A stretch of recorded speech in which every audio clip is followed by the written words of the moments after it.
what is the most difficult plastic surgery procedure? I love that. I love that question. Can I guess? Go on then. Rhinoplasty. But you don't do rhinoplasty. I don't do rhinoplasty. So if we're choosing from the ones that you do... Well, I would was say going to say... Fleur-de-lis? No. I was going to say... Thigh lift? No. I was going... Arm lift?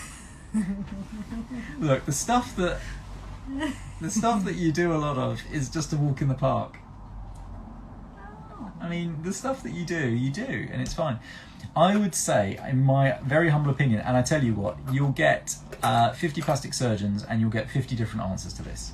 So maybe more than 50.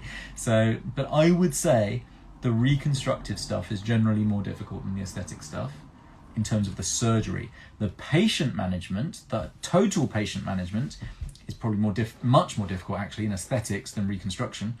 But the surgery itself, the technical surgery, is more difficult. And I would say one of the hardest operations I've been in, that I was involved in, that I used to do, was a free fibula. That I think is so if someone's got cancer of their tongue going into their jaw, to take that out, you have to open up and make a cut and then split the mandible in half, and you can sort of hinge open the mandible. You can cut out the tongue or half of the tongue, and then you have to reconstruct it in a way that this poor person can then function and eat and speak and things like this again.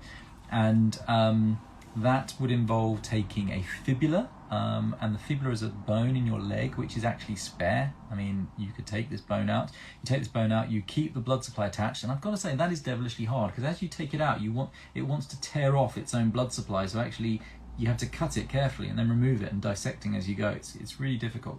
I think it's difficult.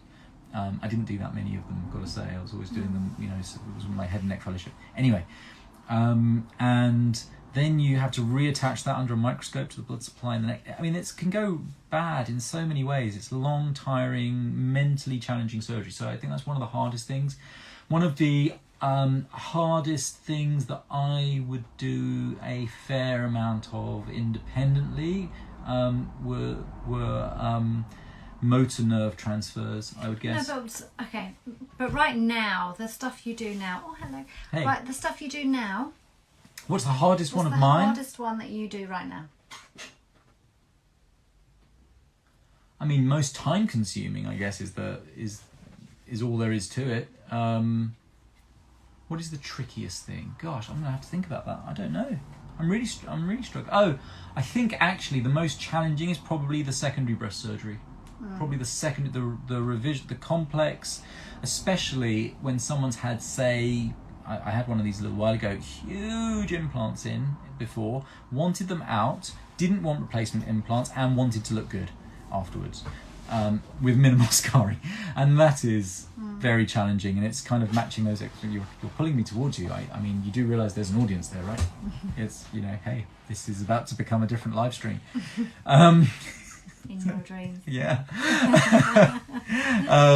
So yeah, I guess that stuff maybe, but I really enjoy that. I sort of, even that is okay. You just love it all, don't you? Yeah, I do. Is there anything? I guess the hard stuff. When people have health implications, maybe that stuff. When they have health implications, that makes it challenging, and I think the real massive weight loss stuff. You know, and again, it's even the surgery is challenging, but it's not even so much that, it's managing expectations, and that down the line, that's going to recur. It's going to relapse to an extent. You know, I was explaining this to someone last week, I think. When you've had massive weight loss and the skin is kind of all crinkly, wrinkly, and then we remove all that skin and it's all tight and it looks fantastic. It looks like fresh, new, lovely skin. But you've got to remember, it isn't. It's the same skin, there's just less of it. Damaged. It's the same damaged skin, and that same damaged skin responds to being tightened in exactly the same way as it did before, which is not well. So there's a sort of limit to how much tightening you can do, and if you try and over-egg it, it will just stretch out again. And that can create some it can be hard, because these people will have seen these kind of especially the early weeks, but the light at the end of the tunnel on that one is it stabilizes at about 6 to 12 months, and that's it. It's not like, hey, if I'm like this at a year, what will I be like at 2 years. It's not like that. It finds an equilibrium and kind of stays there. That sounds really Obviously, fascinating. Which one? The jaw Lisa? thing. Oh, the jaw thing. But I think you do continue to age though, don't you? So it's not like, you know, with all this stuff. Yeah. There's no forever fix. The only cure to aging is not great. True. It's not ideal. So yeah, it winds the clock back. It doesn't stop it ticking. Ooh. Yeah. Sorry. Lucky for another day, every day. Yeah. Every day. Yeah, true.